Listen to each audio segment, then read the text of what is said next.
We attempt to map human consciousness using instruments built exclusively to measure physical mass and energy. When those tools detect nothing physical, they hit a hard limit. Conventional science dictates that an absence of electrical or chemical activity in the brain equates to absolute zero. If the machine registers a flat line, the scientific consensus is that consciousness has simply ceased to exist. Traditional religion attempts to fill this dead zone by demanding belief. It offers ancient texts and theological frameworks, but it deliberately operates without requiring direct, repeatable proof. For thousands of years, spiritual traditions have tried to persuade their followers that life continues after physical death, yet they rely on faith rather than turning that persuasion into an observable, verified fact. This leaves humanity caught in a rigid divide. We are trapped between a scientific method that dismisses anything beyond the physical as non-existent and religious doctrines that assert truths they cannot objectively prove. Robert Monroe's final series of explorations bypassed both of these systems entirely. He discarded the clinical limitations of the laboratory and the required faith of the cathedral.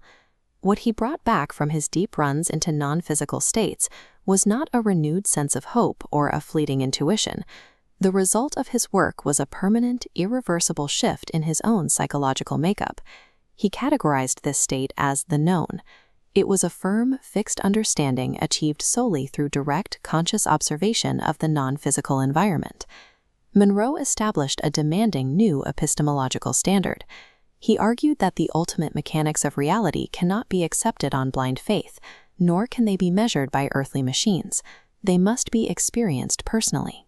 When outlining the origin of these mechanics, Monroe deliberately avoids the word God. He recognized that centuries of theological doctrine and cultural translation would obscure the clinical reality he observed. Instead, he outlines specific parameters. He describes a creator that exists entirely beyond human comprehension, functioning as the unseen designer of a continuous, ongoing creative process. This architect establishes simple, universal laws that apply uniformly to all parts of the system. It operates by making precise, fine-tuning adjustments exactly as needed to keep the structure running. Crucially, this entity requires no worship. It does not punish individuals for wrongdoing, and it does not intercede in the daily, mundane events of human life.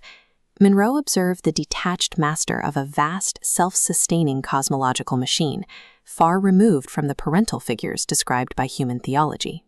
The machinery of this system governs a highly specific evolutionary timeline for human consciousness. According to Monroe's observations, humanity operates on a strict schedule.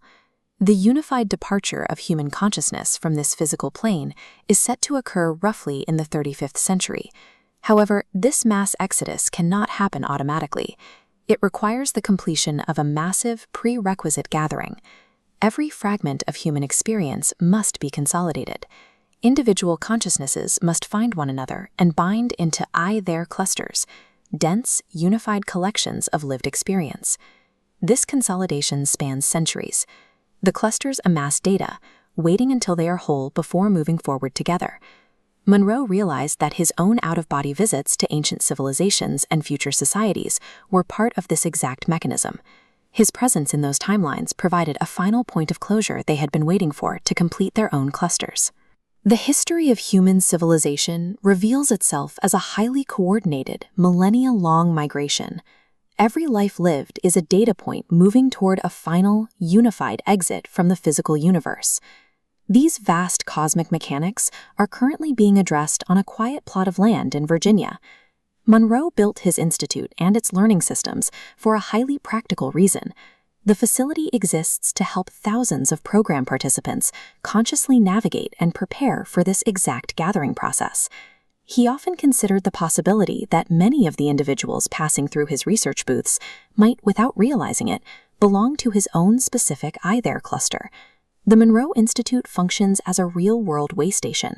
It is an active facility executing its small part of a massive cosmological operation. Monroe did not dedicate his life, his wealth, and his engineering expertise to this research to build a personal legacy. He did it because the mechanics of this system simply had to be shared. He identified this core knowledge as the basic, the essential truth of human existence that must be widely understood before the 35th century deadline arrives. His final thesis offers no shortcuts. To grasp the basic, the only valid path forward is direct, personal experience. Individuals must cross the boundary that conventional science labels as nothing. They must push through that barrier entirely on their own, observe the non-physical, and return to describe it without religious distortion. Monroe openly acknowledged the primary limitation of his life's work. Despite decades of audio engineering and testing, there is still no completely reliable method to guarantee this crossing for every single person. Achieving the known cannot be mass-produced in a laboratory or passively absorbed in a classroom. It remains an intensely individual pursuit. Mapping the void beyond physical measurement is the ultimate unresolved challenge,